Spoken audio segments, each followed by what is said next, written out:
Every day the government be denying my sovereignty. Still trying to put me in chains. It's like little glass. Oh, yeah. That's, you see how it's a circle shape? That's where we're gonna sit.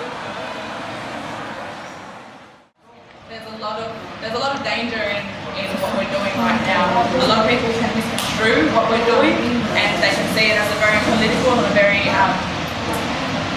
a very aggressive sort of state. Which is why we need to make very clear that this is a silent weeping circle. We are demonstrating the fact that our culture is still connected, and regardless of what is built in certain areas, it is still our land, and we will still be connected, and we will still be practicing on that land.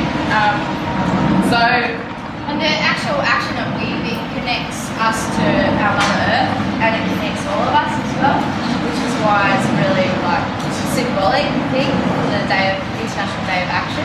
So it's an action and it connects us.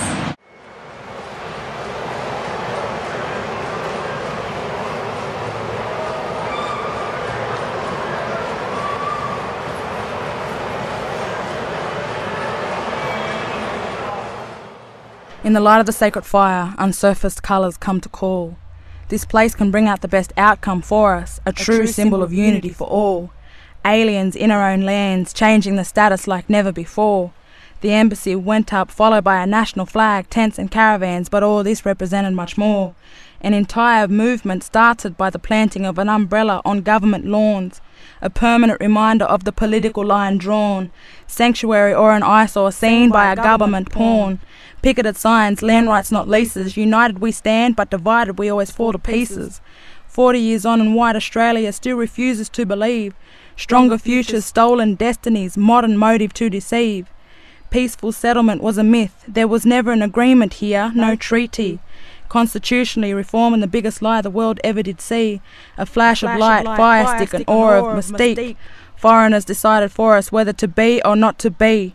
Genocide and treason to mask their proof, recorded as collective history. To seek an understanding of this issue, the underlying factor that is key, is not an easy feat, white man, for your sins will be set free.